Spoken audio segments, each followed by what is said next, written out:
Alors, je suis désolé, mais je vais revenir sur la filière automobile francaise. Je pense que nous abordons très mal cette question. On se réfugie derrière les décisions européennes, qui sont aussi les nôtres, pour dire que ce n'est pas nous, c'est l'Europe. Mais le sujet dans le contexte mondial et européen qui s'impose à nous, c'est quelle stratégie et quel plan d'action pour notre région dans la filière automobile.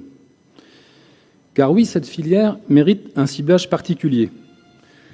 Nous allons voter un rapport sur l'accélérateur économique avec une enveloppe de 75 000 € centrée sur la communication.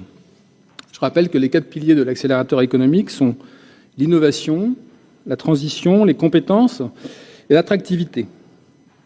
Pourquoi ne pas réfléchir à la traduction que nous pourrions faire pour la filière automobile ligérienne de cet accélérateur et affecter cette enveloppe à cette mission? Nous avons une longue et riche expérience des mutations dans notre région. La navale, l'aéronautique ont fait face à des crises majeures qui n'avaient pas de cause régionale. Mais c'est parce que la région s'est mobilisée qu'elles ont réussi, ces filières, à passer le cap. Si nous avions laissé ces filières aux seuls arbitrages du marché ou des dirigeants extérieurs au territoire, elles ne seraient plus là. C'est la mobilisation de l'État, des collectivités, du tissu économique et social régional dans des stratégies ciblées qui nous rendent fiers de leur réussite actuelle. Alors, quelques exemples.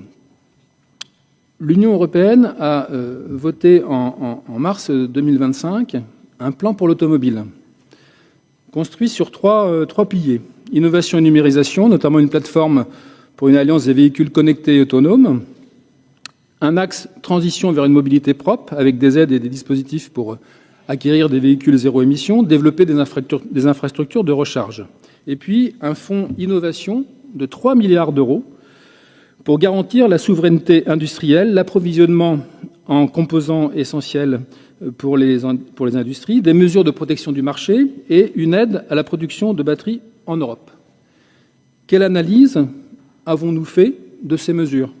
Le bureau de Bruxelles aurait pu faire ce travail, il n'est plus là, mais nous aurions donc pu diagnostiquer comment la filière automobile régionale pourrait s'inscrire dans ce plan. Au niveau national, nous pourrions également engager un benchmark des initiatives et stratégies engagées dans les régions pour identifier la place que pourrait prendre la filière automobile régionale des Pays de la Loire.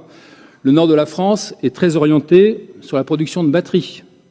La région Franche-Comté, qui a mis une enveloppe de 24 millions d'euros dans son plan précédent pour la filière automobile, a créé un pôle de véhicules du futur, engagé des diversifications. Quels sont les atouts et les faiblesses de notre filière? Sur quelles compétences remarquables peut-elle s'appuyer? Les véhicules autonomes, les infrastructures de recharge, l'agencement ou l'assemblage de véhicules spécifiques?